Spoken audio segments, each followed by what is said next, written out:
Hello ladies and gents, I'm the Beanie 101 and I'm back with some more NHL 18 franchise mode. Welcome back to Vegas.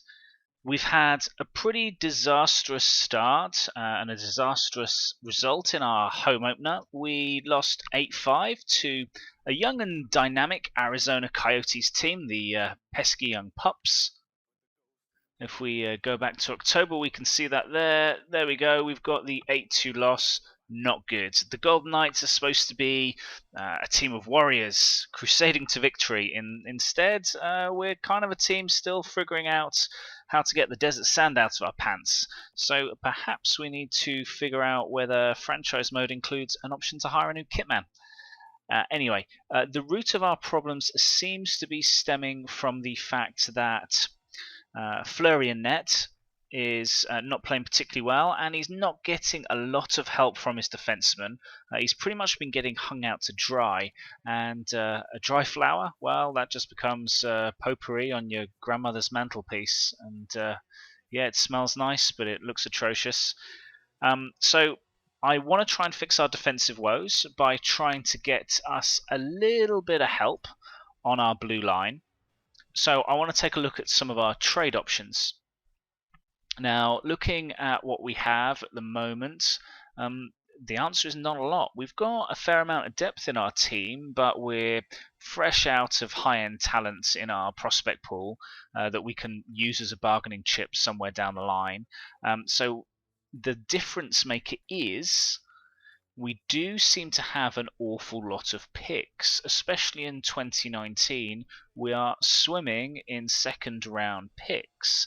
They do hold a fair amount of value, but in reality, a second round pick that typically gets you a steady but rather unspectacular NHL player. So I'm quite happy to trade away one of these second rounders. Let's try the New York Islanders one. And let's see if we can roll up some sort of prospect in here that's not really going to amount to much. What have we got that's going to give us some value? Popoguev is a 18-year-old. This is someone that we drafted this year, I think. Yep, second round this year. Let's add him in. So we've got a pretty average pick. We've got a pretty average player.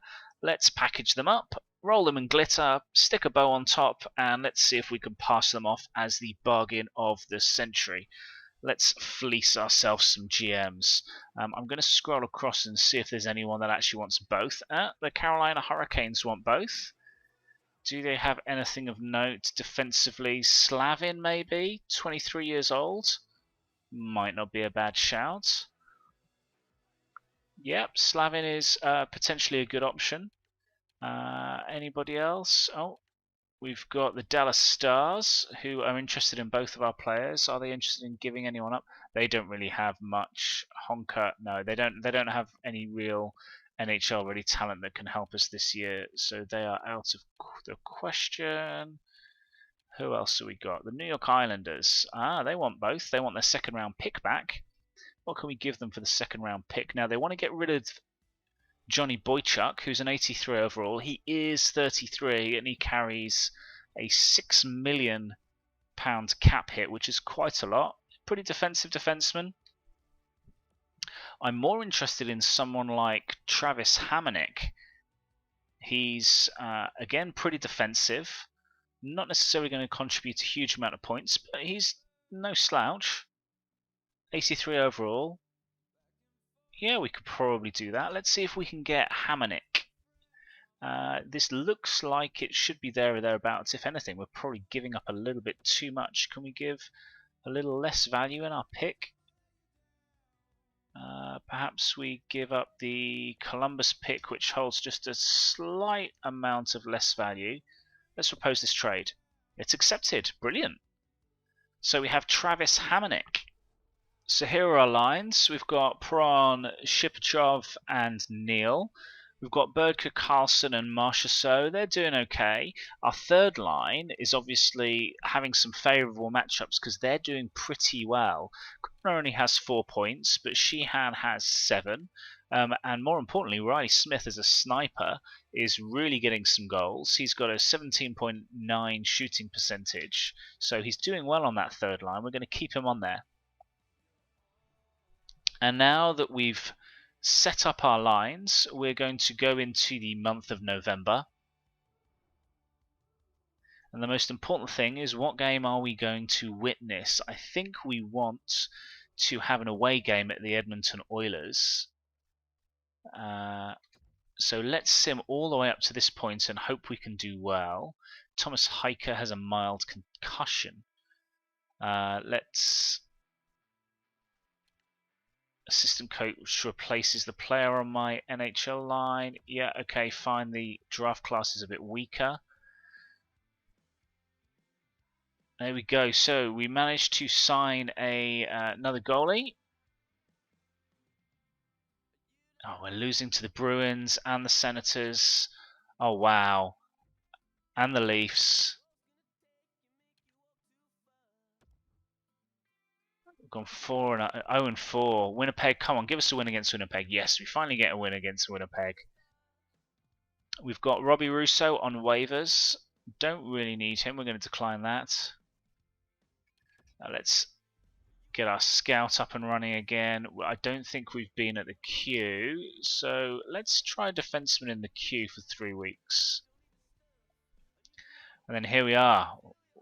Get ready to play the Edmonton Oilers. Hello ladies and gents, welcome to Rogers Place here in Edmonton. We're going to take on the 9-6-2 Edmonton Oilers today. And we've just broken a bit of a losing streak. In net we've got Laurent Brosseau, who's sporting a pretty decent save percentage. He's obviously not won any games yet, so he's been in relief of Dubnyk. And then we've got Michael Hutchinson in net for the Vegas Knights. An okay save percentage at 9.04. He's 3-1, so he's been getting some wins. Let's see how the game progresses. On the opening face-off, you've got David Perron that is circling back, plays the puck to Shipchev. Back to Hickey, who gets bumped off the puck, and Nugent Hopkins comes skating down the wing. Nice little saucer pass to Lucic. Hutchinson is equal to it though, a little bit of a nervy opening exchange, but we freeze the puck and move on to midway through the first. The Vegas Knights have the puck. Sheehan comes down the wing, tries to cut inside and gives away the puck to Pulio, who plays it to Winnick. Winnick has some trouble with the Vegas D-man, but the Vegas D-man loses his stick. Pulio gets the puck back to Winnick. No pressure in front. Winnick makes no mistake. He's got all the time in the world to beat Hutchinson 5-hole. Really disappointing defensive play by the Vegas Knights there. Disappointing not to see some physical presence in front of net to pressure Winnick. But no, he's left alone, is able to skate in front of net. And as easy as you like, the Edmonton Oilers take a 1-0 lead. Looking at the goal there, you see, don't really know what the defense are playing at. Far too easy. Hutchinson shakes his head in disgust, not getting any help. We now move on to deep into the third. There are only a few seconds left of the game. Hickey plays the puck up the ice. We've got Perron on the puck. Tries to cut inside. Still manages to stay hold of the puck. Hasn't got a shooting opportunity. It's played around the boards. Shipchov plays it back to the point. And it looks like there's a tripping call there. What have we got? Yep, we got tripping. Jordan Eberle trying to block the shot, but manages to take out the D-man with the dive. You can see it there. Not a good penalty to take this late in the game. So we have 27 seconds left. Vegas have an empty net. They're going to throw everything forward on this face-off. It goes back to Hamonic. It gets played across to James Neal, who does what James Neal does and one-times it for the power play goal. James Neal, 5th goal of the season. He has never failed to reach the 20-goal mark in his NHL career, and he's well on his way to hitting at least 20 again. And it's a clutch opportunity to score a goal. Only a few seconds left, and he celebrates with Vegas. This could be and should be 1 point for the Golden Knights. We're going to let the rest of the game play out here. Let's see if Vegas can have a bit of a defensive section of the game to see it out. Oh, and there's a shot in front. Larson. It's still active. Daly to Maroon to Daly. Back to Larson. There's a shot. It misses the net, and that should be it. Another shot misses net because the Vegas Knights can't clear the lines. But they breathe a sigh of relief because it's 1-1 after regulation. See some of the highlights here. Another look at the James Neal goal. Hamonic across to James Neal. The puck's not really in a great place for him to one-time it. It's a little bit behind him. But he gets the puck out from underneath his feet and manages to clap it home. We're now deep into overtime. There's only 35 seconds left, but Edmonton are on the power play, so it's a 4-on-3. Vegas wins the face-off. Hamonic plays it to Beagle, who skates it up the ice, back to Hamonic. Can he get a shot off? No, he circles back around. There's the shot. Brousseau is equal to it. And it's played down the ice to Schreidel. Knocked loose slightly, Sekera. They've entered the zone. There's Kefblom. He's going to be able to skate it in. He takes a shot. He picks up the rebound. And again, no pressure in front. So with just a few seconds left, it's absolutely agonising. But the Edmonton Oilers are going to win it in overtime. Hutchinson's got to be disappointed. He's put up a huge amount of saves in this game. There's been large portions where the Vegas Knights have been under supreme pressure and Hutchinson has handled it really well, but he gives up a rebound there directly to Kefblom, who has the time and presence to be able to just move back out in front of net and slot it home. 2 goals, very, very similar goals from the Edmonton Oilers. Really disappointing from the Golden Knights' point of view that they haven't been able to pressure the offensive forwards down low, and they've been able to sneak out in front and just slot those goals past Hutchinson. But the goalie can't really be held to blame. He's put up an absolutely stellar performance tonight. And unfortunately, the Golden Knights fall 2-1 to the Edmonton Oilers. We're going to take a look at the stats now and have a look at exactly how much pressure the Golden Knights are under. As you can see, 41 shots to 21. Edmonton were absolutely blasting the puck at Hutchinson, and he only let 2 goals in, so he did remarkably well. Other than that, the game was pretty even. Vegas definitely came back into it in the third. Hutchinson, no doubt, the first star of the game, a 9.50 save percentage. Brousseau actually ended up with a slightly better save percentage, but really wasn't peppered with as many shots as Hutchinson was. And Kefblom, with the overtime goal, gets the 3rd star. He really was the game breaker. So there you have it. Edmonton win 2-1. So we're back after a very disappointing loss to the Edmonton Oilers. They really peppered us with shots, but Hutchinson was pretty much up to the task. Quite disappointed that we didn't manage to eke out the victory.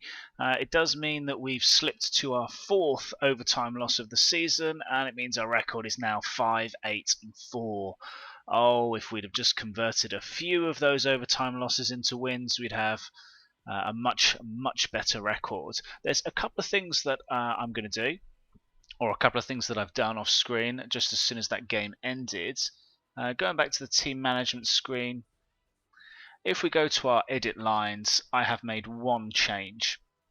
I've moved Marchessault up to the top line and dropped David Perron onto the second line for a couple of reasons, really. Firstly, Marchessault's done okay in his playmaking abilities, but Perron has not done fantastically well, but also I'm lacking a bit of pace. I'm lacking a bit of speed on my top line, and Marchessault has got a bit more speed, acceleration, and agility. He's just got slightly better skating than Marchessault all around. Not Marchessault. He's got better skating than Perron. If you have Perron and Neal as your wingers on your top line, it's a bit static. That's the theory, anyway. we'll see how that pans out in the simulation. So we're going to go ahead and we're going to sim the rest of November. In fact, I might just sim all the way up to this Winnipeg game on the 1st of November. And we win against the Canucks, that is good. And we win against the Kings. So immediate impact right there. Can we win against the Ducks? They're a good team. Harmonic's been injured again. I kind of don't want my assistant to be messing around with my lines at all, to be honest. So let's put Bogosian up there, and it looks like Alexiak is going to get substituted in. Actually, we could probably move Van Riemsdyk up. That looks okay. We shall do that and carry on with the sim. We lose to the Ducks. Oh, Harmonix. Oh, God. He's able to play again. Great. We're going to be doing this a lot. So, Alexiak can get swapped out for Harmonic. Yep. And let's have him on the second line just for a moment, just until he's fully recovered. We lose to the Sharks. We beat the Coyotes again. And we have another trade offer. So Grabner and our 5th is going to go to the Predators, and they're going to give us 2 third-round picks in 2018 and 2019, respectively. Not bad, not bad. How do I feel about that? Grabner only has 1 year left. I think people are going to still want Grabner later on in the year, so I'm going to decline for now, but Grabner is certainly someone that I'm willing to change. AHL, let's have our assistant coach replacing the player in the AHL. And we lose 5-1. Ugh. There's some players that want to meet with me. Let's get that done. So, plenty of people trending downwards. What does Morrow have to do? He's complaining about his lack of ice time. Well, of course he's complaining against his lack of ice time. He's been scratched for the whole season. Let's be demanding again. Had no impact on Joe Morrow. That's fine. And it's December 1st. Any player who has not received an RFA? Yeah, okay, fine. So we're now 8, 11, and 5. We didn't do too badly there. We're kind of losing to teams that we expect to lose to, I suppose. The Ducks are a good side. The Sharks are a good side. Dallas are pretty tidy. And yeah, Minnesota as well. So we lost, what, 4 games? We won 2. We're still eking out a losing record. You can see from the Pacific standings that we're not rooted to the bottom by any stretch of the imagination. The Flames have got a much worse record than us. And we've got a few games in hand on some of the other teams around us. So a couple of wins could put us up in sort of, what, 25, 26 points? That's okay. It's not too bad. Shipatrov is still leading us in points. So looking at our player stats, Shipatrov is leading the team with 16 points. Boca is doing pretty well on that second line with 15 points. 5 goals, 10 assists in 24 games is not too bad. You can see that our goal scoring has dropped off a fair amount, although we're quite deep. Like we're getting performance from many players. James Neal, disappointing on the first line to only have 5 goals. Marchessault is doing okay. Riley Smith is still doing okay. Our 4th line, Jay Beagle, getting stuff done. Yet again, our 3rd line seems to be the only line really that's a plus player. Oh, McNabb's also a plus player. Let's have a look at our defenseman. So Merrill is leading our defenseman, which is interesting considering he's by no means a power play quarterback. McNabb is chipping in with plenty of goals, not many assists. Hickey is getting there. Bogosian is minus 21. What is this dude doing? What is this dude doing? Perhaps I need to think about getting rid of Bogosian. Harmonic seems to have slipped into the team quite nicely. 6 assists, he's still a plus player. Alexiak and Van Riemsdyk are actually doing okay. So really it's Bogosian that's struggling out there a lot. Struggling out there an awful lot. Looking at our goalies, it looks like Fleury has recovered his save percentage a little bit. He's up to 904. Hutchinson is playing marginally better, although he's not playing many more games. In fact, it looks like Fleury's played almost every single game since that 2-1 loss to the Oilers. Goal against average is creeping just slightly above 3, so you can tell that we're not a great team. We're not a great team. So looking at the standings, the Toronto Maple Leafs are leading the entire NHL with 40 points, then 19 and 6, so quite dynamic. Looking at the goals for, we're trending towards the bottom end. We're struggling to score now after coming out the blocks pretty fast. 2.42 goals per game is not great. It's a little on the low side. But the league is averaging pretty much what you'd expect them to average. The Penguins and the Stars and the Blues and the Jets. Wow, there's plenty of teams that are over 3 goals a game. Likewise, goals against average. The Rangers have got the stingiest defense in the league, followed by the Kings. We are probably on the other end of the spectrum. Yeah, we've got one of the worst defenses. So it's all really transpiring to show that we're not having a great season. Our power play doesn't look like it's terrible. We're probably about middle of the pack on the power play. No, maybe towards the bottom end on the power play. Yeah, there or thereabouts. And on the PK, yeah, we're struggling on the penalty kill as well. And let's have a look at our record. We're 5-3-3 at home. Away from home, we're 3-8-2, so we're really not doing well on our travels. We have got a fairly average record in our last 10, though, 4-4-2. So we definitely have some questions.